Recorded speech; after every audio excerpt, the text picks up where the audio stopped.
We was born with hella baggage. We grew up with niggas who was bagging it to a tag in it. Crazy thing we used to play tag with them, but the path different, so we're staggering it. Cause the block got no cash in it. Give it to the police who attacking it. So femdot, is that how you pronounce it? Yeah. How's quarantine been for you so far? Quarantine's been kind of weird. I mean, it hasn't been super bad. At first, it was kind of like, oh yeah, I gotta get all this work done. I gotta be super productive. And then I was like, I feel like I'm forcing myself to be productive. So then I wasn't productive, and then I don't know, it was weird. And then like I live by myself too, so like it's been an adjustment, just like being home all the time because I'm always traveling, and then I'm home by myself all the time. So I like cleaned up my crib a little bit, made it a little more homey. So it's been cool. Like I'm much more equipped to be like alone, like by myself than I thought I was. I think we probably all are, honestly. So that's been cool. And then a whole revolution happened in the midst of the midst of the pandemic. So I've been out and about because of that. So it's been a lot, but overall smooth. Yeah. What do you think about the current state of the country? I know you've been very active in Chicago, doing a bunch of stuff like that. You had your own run-in like a month or two ago. Yeah. But what do you think of the current state of the country? It's weird because like our government is wild as hell in every form of the way. Like they're absolutely wild as hell, and they're handling things awfully. In terms of just like pandemic, in terms of like human rights, like everything is just being handled super trash.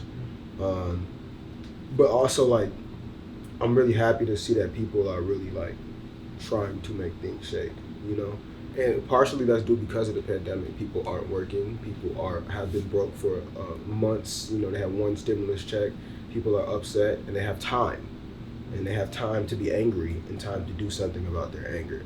So I think that's cool, but yeah, like it's so much that we need to dismantle, or so much that needs to change, and I think what this pandemic has done is shown how flawed our system is, and then people are getting more and more fed up by the day. So I'm interested to see what's going to happen, honestly.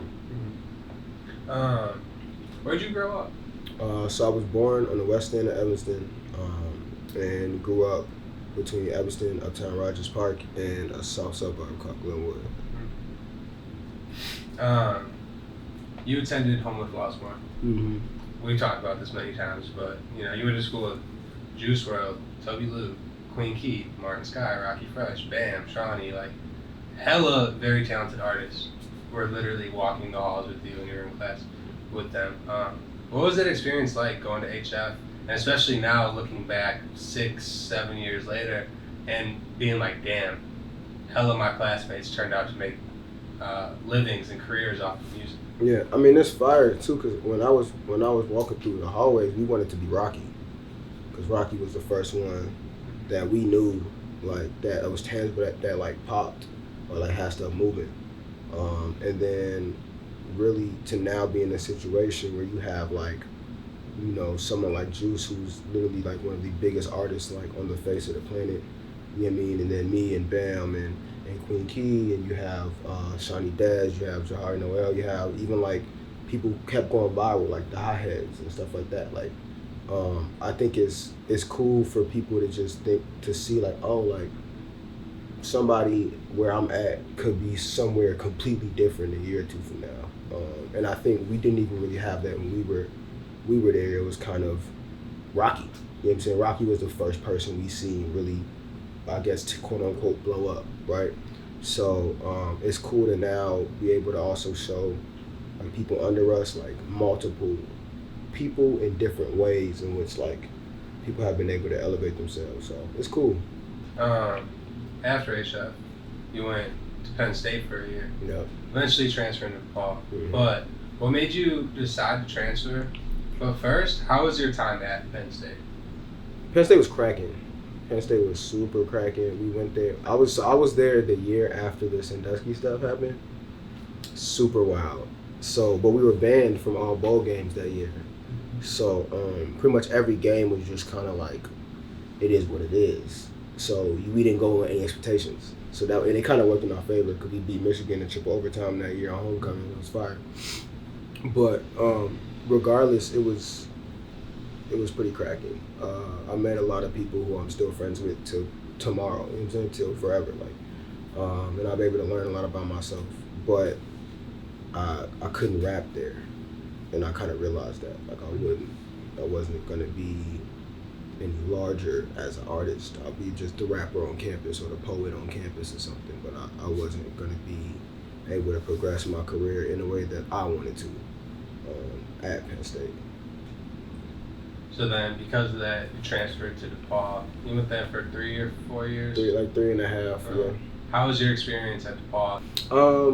I mean, at DePaul in general, like it worked for me because it's not a college town. Like you're in the city, so everything doesn't revolve around the school. You know what I'm saying? Like you're able to do like school wasn't. Granted, it was a focal point of my life and of my days, but also like everything around me did not revolve around the school I went to. So I was able to still do whatever I wanted to and incorporate school into that, which is really important in terms of me getting back in the scene. But when I came home, I had to start over pretty much, to me. Just because if you leave Chicago for a certain amount of time, like especially in the music scene, there's so many talented people, there's so much going on, like you can get lost on the wayside. So when I came back home, I'm like, all right, like I gotta start from ground up. I gotta have my face so around, build, I guess brick by brick, and just get to the point where people start recognizing me and then attaching my face to my music. But yeah, I feel like I had to start over, but I feel like it was resources here for me to progress, which is really important. Okay. So you have a degree in bioscience. Right. How do you plan to use that degree after you're done or during your music career? I mean, I think I use it now. I think I'm able to advocate about a lot of health things, and people can like listen to me, one because I'm a rapper and they feel like I'm important for some reason, and also because I have like some sort of expertise in what I'm talking about. So yeah, that's really what it is, just being able to use the platforms that I have to advocate for things that I find important, and a lot of that is in like bio field. And plus I think biology and music play a really, like they're more connected than people probably would seem, because biology is a study of life. So what biology does is give you context to things, and like I'm a storyteller.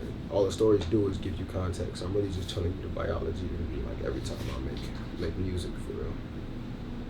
That's a great answer. Actually, I wanted to ask about that. Mm-hmm. Like you're very great at storytelling. You paint very vivid pictures and songs like Steps Maddies and unreleased NCAA rules. Do you take pride in that? And like, how long? I'd imagine you practiced that growing up. Like you really had to like work at being able to be so. You make that shit look easy now, but like I'd imagine you had to work very hard at it early on. How did you develop those storytelling abilities?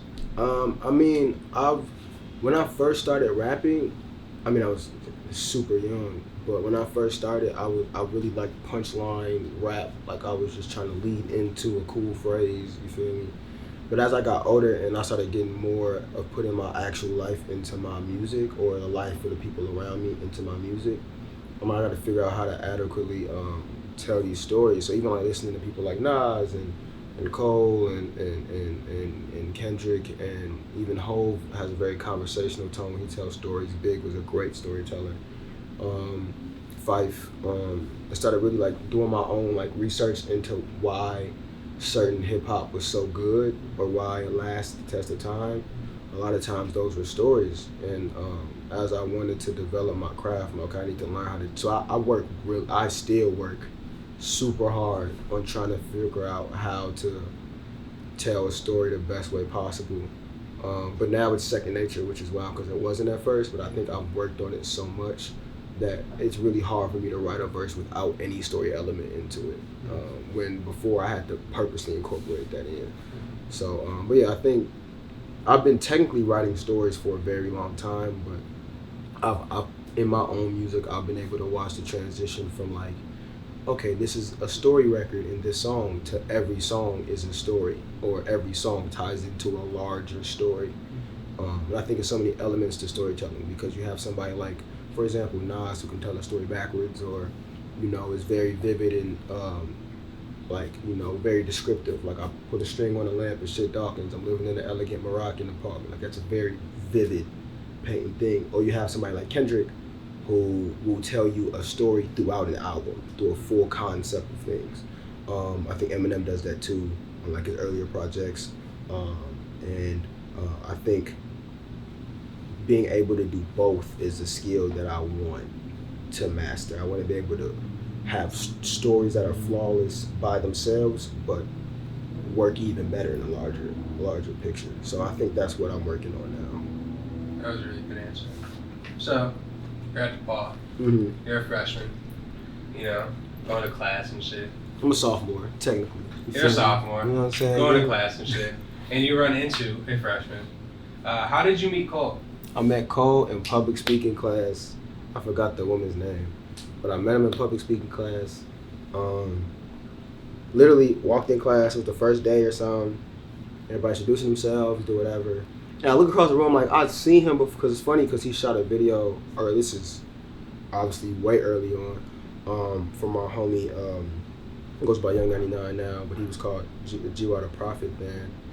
And they shot a video super early, and then y'all just started doing the showcases. So by this time, Lyrical Lemonade is starting to become somewhat of a name in Chicago. Like the blog still is obviously nowhere near the level it is now, but also like nowhere near. But it was starting to blossom as something that people wanted to be on.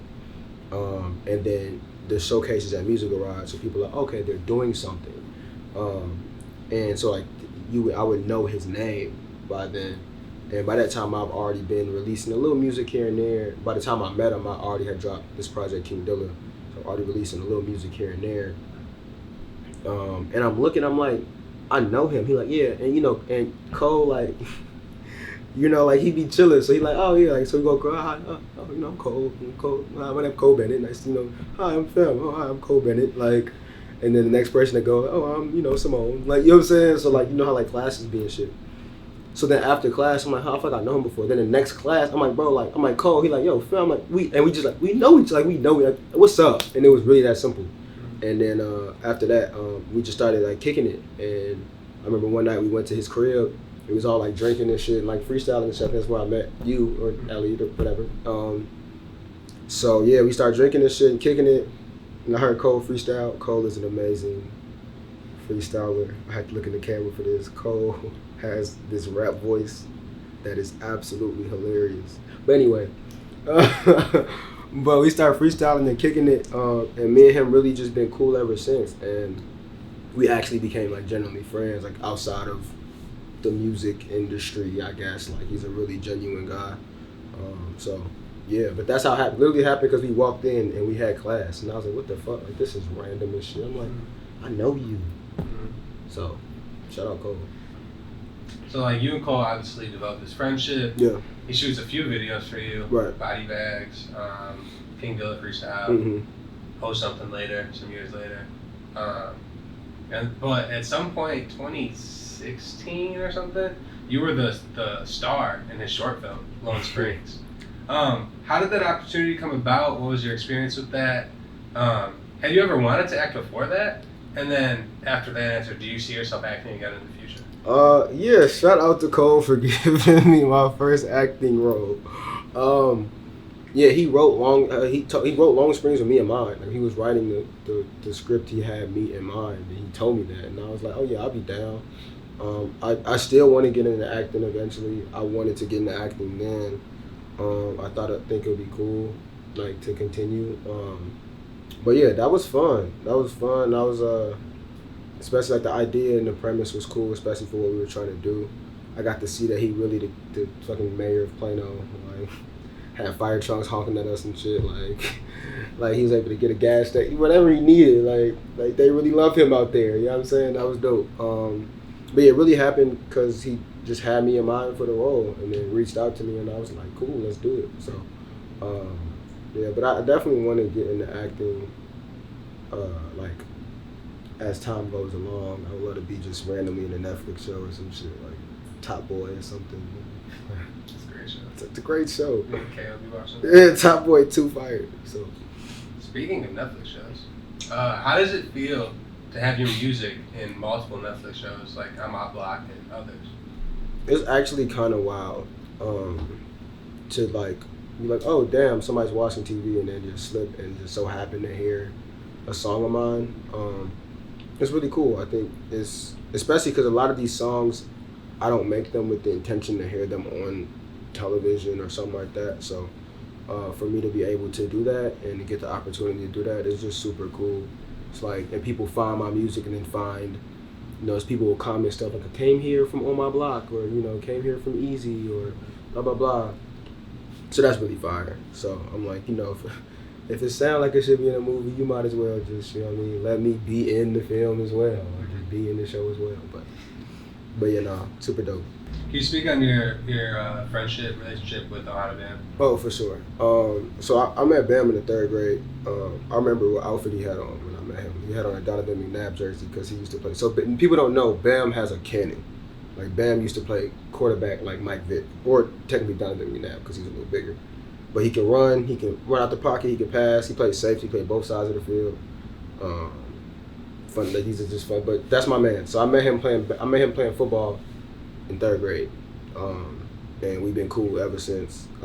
We used to pass notes back and forth in class with verses written on them. Like, I'll have a song and I'll have an open spot for him to write his verse, and he'll write his verse and hand me the paper back. So we've been rapping together for years. And it's really cool to watch him kind of blossom and grow into what he is now. And I think if we're talking pure pen, like just in terms of being the ability to write, Bam is probably, if not the best, then top 3 writers in Chicago, because he can literally write anything. Like, this nigga will write a folk song if you want him to. Like, it doesn't matter.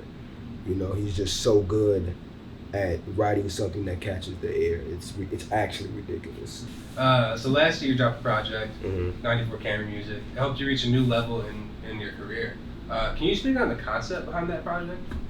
Yeah, so 94 Camry Music, man, I really like that project. I do. It's pretty much it's loosely tied to like events in my car. So my 94 Camry was the first car I ever got. My sister drove it up from Texas because she had it when she was in Houston. Fixed it up, drove it up from Texas for me to have. And once I got that car, I just experienced a new kind of level of freedom. You know, being a young person, you know, being like 16 with a car, like the world, you can do whatever you want, pretty much. You know, and I had that car till I was 21, so a lot happened and transpired in that. But a lot of that has made me who I am. A lot of those moments when I reflect on them or I look back on them, and I really kind of like pinpoint cycles and things of that sort, it really has a huge influence on why I'm the way I am now. Because those are really formative years, you know. And I think that project was kind of expressing that feeling of freedom that I had in that car, but also the memories and the feelings that I've had and the lessons that I've learned through the experiences that I've had while I was driving that car, you know. And you know, the passenger side was broke, the mirror was off at a point in time, like the trunk ain't work at a point in time. I had to always add power steering fluid, like all types of shit. Like it was the prototypical first car, you know what I mean? So it meant so much to me. It's a part of the family. Like, my mama would be like, "Where's Killer Cam at?" Like, you know what I mean? Like, it's a part of the family. So because of that, it's affected me in such a large way. And I felt like as I started and focused on learning, like, kind of what freedom felt like to me, it was very important to reference what that moment in time was. What was it like working with Smeena on Rhapsody? That was dope. Shout out Ambi Lyrics for setting that up too. Me and Smee was trying to get one in for a while. I mean, every time we see each other, like, yo, we gotta get one in. Ambi actually, I was on the way to the studio, on the Classic Studio, did that at Classic Studios. That's also the only song I didn't record in my house. Every other song for 94 Camry Music was recorded in my crib. So I'm on the way just because me and Abby have a bunch of songs. Because anytime she's like, "Oh, I'm in the studio," I just pull up. So she's like, "I'm in the studio." I'm like, "All right, cool. I'm not on shit. I'm about to pull up." You know, it's like Ramadan. I'm not eating, so I'm not doing nothing else. So I might as well slide. And she starts playing the Rap City beat to me over FaceTime while I'm in the car, and I'm like, "I already got a verse." Like I start kind of humming some stuff. Like, "I already got a verse. Don't worry."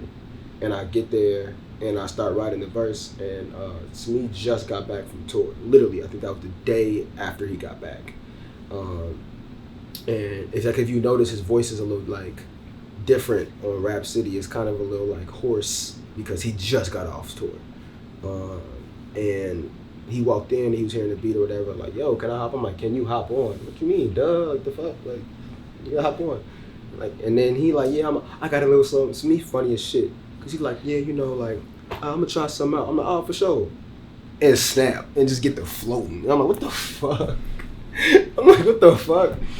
And yeah, and they really came together kind of just super organically, super smooth. But I knew that record was gonna be fun by the time when I heard it through the phone. I'm like, "Yeah, this the one." But Smee just was like, yeah, he was super cool. And they even shooting a video, like, just super cool. Like, cause we all kind of pretty much know each other, you know. So it's not like anything out the ordinary. But he's also a really good dude with a really, really good heart, and he moves really smooth. So I got nothing but love and respect for Smeena for sure. Last year, you went on your first tour with Tobi Lou, 24 cities. What was that experience like for you, touring for the first time? I think touring with Tobi was probably literally the best tour experience I could have possibly had for my first tour, easily. No flaws, no hiccups, wasn't sick a day. My man Damn got us everywhere we needed to go. Shout out to Damn, he a legend. And Tobi's super cool, man. He's just like, he has a really big heart, super cool, and just was willing to take that risk on me at the time. I mean, the project wasn't even out yet, you know what I mean? So, and fun fact, before tour, Tobi never really seen me on stage before. So it was really just off the strength of our relationships that we've been able to foster between my manager and his managers, and just me and him personally, and then like other ways, like we know each other. And I think really what it was like, who is somebody I can take who's probably not gonna, you know, have bad energy while we're out. And then it just so happened that that person was me. But it was great. That was great. Every city was cracking. I think I learned a lot from him, especially just like how much being yourself works. Like, he's him, you know, and you know, like, you can, when you're on tour, you see grown men and little women, and both with, you know, they have, you know, puffs in their hair, stars in their face. You see like all type of people, you know, with glitter, and, you know what I'm saying? It's like, oh, like, it don't matter who, like, but that's him, and how he is on stage and how he is to his fans, that's just him, you know? So it's like, you're authentically yourself, and you're able to sell out stuff in Salt Lake City, you know what I mean? From being from Chicago. So it's like, okay, me being myself, it gave me even confidence on tour to just be myself on stage too. And people who know me know I be acting up on stage, so like. Can you speak about the Kram Scholars Program that you created? Where does the name come from? Original purpose behind it? How has it transformed over the last year or so? And where do you see it going in the future? So it started, so I wrote on my wall. Anyone who knows me knows I write hella stuff on my wall and like cross them off as I do them. So I wrote on my wall in 2015 that I wanted to start a scholarship while I was still in school. And I graduated college in 2018, and I'm like, okay, I just finished dropping the album Kram 2, and I'm preparing for our headline show in Chicago for the album. And I'm like, we should do something. We're also doing it around December, you know, that's like holiday time. We should do something special. And I'm like, let's do a scholarship. I've been wanting to do one anyway. Let's take some of my proceeds from this show. Like, I'll make sure all like the band and everything else is paid, but I'll take my funds and use that as a scholarship. And it makes sense because in the middle of the year, that's when people tend to drop out because they're not able to come back. They have holes in their account, they can't schedule classes, or they need to pay rent and do all the other stuff, you know, but their financial aid is on hold until January. So if I can give them some sort of money, no matter what it is, I feel like they can put that towards their account, put that towards their rent, whatever. So I wanted to create the opportunity for Black and brown students, and I'm like, I'll start at DePaul because that's my alma mater. So that's kind of how that came from. And then the first year went well. We were able to award. We wanted to do one. We ended up awarding 2 people actually. One woman and one man. We were able to give them both, a check and allow them to kind of use that money for whatever they want. We opened up the applications and stuff, and read through every essay. And it's only 1-page essay because I wouldn't want anybody to. I wouldn't do anything more than the page. So we try to be cognizant of people who are in the midst of finals, and also not overwhelming anybody. So that's kind of how it started. And then I'm like, no, let's like make this an actual thing. Like, let's turn this now into a nonprofit organization, and let's try to leverage my resources to continue to make this grow. So then the following year, we were able to do open application at the same time. We had to pick 6 students with more funds, and we were able to partner with Puma through our conversation that we had with Puma to now like get them gear and stuff too. So and now we also have been established as an actual business, like we actually are an incorporated thing. And my plan is just to keep going and do more and more students. I want to get up to like giving like 50 students a year, and maybe be able to give like $10,000 or like a full ride or something in the middle of the year. You've kind of branched that into the slide-by program Mm-hmm. you've been doing. Can you speak on how that got started? Yeah, so with the scholars, the idea was to always invest into the well-being and education of communities of color in Chicago and abroad. See all the communities I'm a part of, like Chicago and then like obviously like Nigeria and things of that sort. So during COVID, obviously, a lot of these protests and riots happened because of the people who murdered George Floyd. And as that occurred, a lot of places got looted, and a lot of places were rioting, and looting happened, and a lot of these communities that were already underfunded or already not really developed in terms of nutrition, things of that sort, were hit the hardest. And I was helping at the People's Grab and Go, which is a food donation site at Burke Elementary School in Chicago. And in 2 days, we fed over like 650 families, right? And originally, it was just made because the Chicago Public School District decided to stop giving food out to students. So we're like, in response to that, Trina Trill, Matt Muse, Dominique James, they decided to create a way for people to get food, really originally for students. But when we got there, families needed help, and families were coming, and instead of giving out snack packs, we were giving out mostly groceries. And the next day, we were giving out groceries and baby supplies, things of that sort. So I'm like, this is fire. Like, it's unfortunate that this has to be a situation, but it's cool that people are stepping up. So what can I do to help? Because there are people who can't get to these donation sites. Then now you start seeing the John Walk Foundation, you start seeing Social Works and other people who are starting to have donation sites around the city where people can come and get food. But what about people who can't come because they have work, they're essential workers, or they're elderly, or they just don't know, they don't have social media. So I'm like, okay, we created the slide bys. So through the scholars, we have the scholar slide by where we do personalized delivery. So we get a list from a family with exactly what they want and what they need. Because a lot of times at certain donation sites, they have like a pre-made package for you. So you're probably going to use it all, but it may not be everything technically you asked for.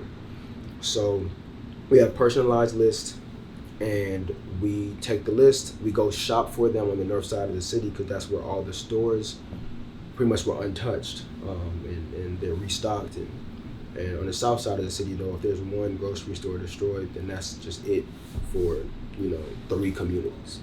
So we go on the north side, we shop for these people, and then we go and drop it off right to them, so they have exactly what they need, exactly what they wanted, for free.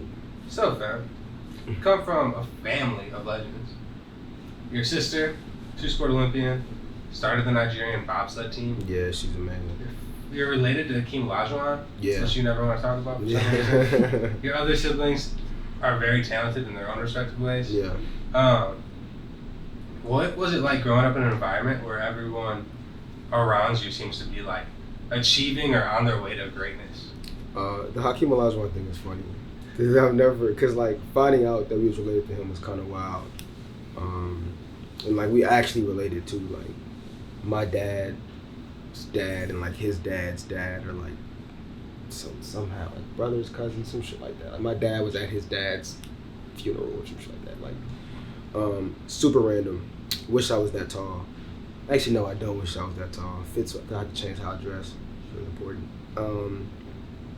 But I think even seeing how my sister moved, I think I'm pretty much a large combination of all my siblings. My oldest brother, outside of being like one of the hottest rappers I've ever known and him teaching me how to rap, he also was very imperative as I got older and became a man in terms of like planning. He's a planner. He likes to make sure things, he's a very practical man. He makes sure things work. And I think that's really important when I'm looking at business. My sister, she does everything well. So it's like, all right, like there's really no limit to what I can do. I remember her calling us or texting us in a group chat that she made the 2012 Olympics. And we're like, oh, it's lit. Then I remember her also texting in the group chat, like, I'm about to start a bobsled team. We're like, all right, it's lit. I remember being on the phone with her when she got the call, like, oh, B's got approved for the bobsled team. Like I was on the other call, you know what I mean? So with her, it's like, oh yeah, I can do whatever I want because she does it all the time. She does whatever. She is able to defy the impossible daily. So I'm like, so can I. And my brother closest to me, man, like he just grind. He grinds relentlessly, you know. And it's like that's where I get mine from. It's like, all right, cool. Like he makes things happen out of nothing all the time. And it's like if he can, so can I. You know, so. I'm literally just a culmination of all of them. So I think growing, and I love my siblings. I talk about them in my music all the time. I was attached to them by the hip growing up. So I think a lot of what has made me, especially early on, is just traits from them. All right, so what do you think is missing in the Chicago music community that isn't currently here? That if it was here, it would be a very valuable resource for artists, producers, creatives in general to have? I think what's missing from the Chicago kind of community is really just a sense of camaraderie. I think it's grown a lot in the past couple years for sure, but I think it's a mentality thing, just of being willing to work with each other. I think, and also just being, I think a lot of times we don't even like to be fans of each other. You know, it seems like if you fans of somebody, you know, you ride, you on their heel. Like, no, like, I just genuinely like them. And I think in certain places, and everyone brings up Atlanta, obviously, I think a lot of them, even if they're not really friends, are at least fans of it. They appreciate each other's music for what it is, and I think that makes it a lot easier for them to work with each other. But us, it's sometimes hard for us to acknowledge and appreciate how dope somebody else is. I think so. I think it's a mentality thing, but I think it's changing. I think we don't give Chicago enough credit for how much collaboration has occurred in the past 7 years.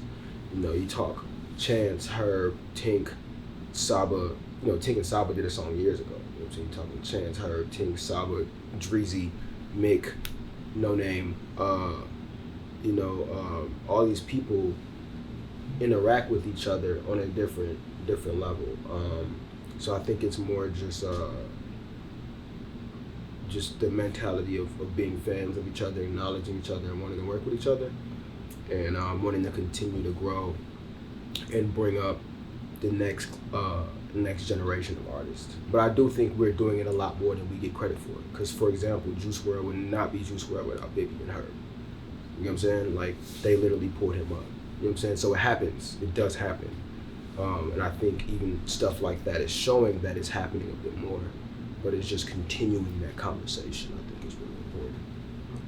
Who are some artists, either artists or producers, whoever, that you want to work with in the future? Like from here or in general? Or both? We could do both. Missy Elliott. I want to work with Missy Elliott so bad. Probably more than anyone else on the planet.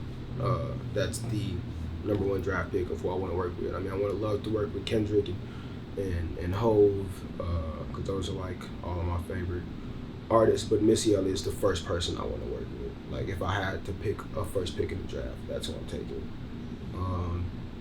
But then I would love to like work with Madlib. I would love to work with. I'm trying to think who else would I like. I mean, I would like to work like from Chicago. I love to work with Herb or No Name, because I think they'll bring something out of my pen that I probably wouldn't have brought out in a while. Because they're really good rappers. Dreezy, because I want to just get on a super rap song with you, because she can rap her ass off. But yeah, it's a lot of Chicago people I just kind of want to work with. But outside of them, Missy, instantly, Madlib would be an honor. And yeah, I think that's the first that pops in my head right now. What was it like performing at Jimmy Kimmel? That was dope. You realize how small the crowd is there, but also like you're technically still rapping to millions of people because you're rapping to the cameras. So that was super cool. We was also on the same episode with the USA women's soccer team, and we were fangirling in the back because they super raw. And that was like right after they got into it with Trump and everything, so like it was cracking. So that was super cool. I was shout out to Taylor too for like even presenting the opportunity to do that, because he didn't have to do that. So I was very appreciative for that. And it was dope. My mom was tweaking out. You know what I'm saying? Like national television, like all the homies was tweaking out. All the people from the hood, like everybody was tweaking out. Like you know what I mean? Like damn, like my boy is on TV. You know what I mean? National television, not just regular TV. Like everyone in the country can see this shit. So that was super cool. Yeah, it was a really good experience. I would definitely something I would want to do again soon. Bring me on board. But it was cool. And shout out and Taylor and them made it really smooth and super easy for me to be there and me to feel like a part of the moment with them. So that was dope. Fam, where do you see yourself in 5 years? Honestly, I see myself dropping like 2 classic albums and then teaching at somebody's institution and like touring when I want. Yeah, like rapping so good that somebody let me teach at their school, and then I can just like sometimes give people homework online because I'm on tour. That's it. Yeah. Shit, that's my end goal too. You know what I mean? I just don't want to do this forever, but I'd love to teach a hip hop class at. I already got the whole curriculum mapped out. It's people that we know that teach hip hop classes that we both could do that shit better than. Let me just teach hip hop class. Let me just teach a hip hop class. I can blend in hip hop and biology. It'll be great.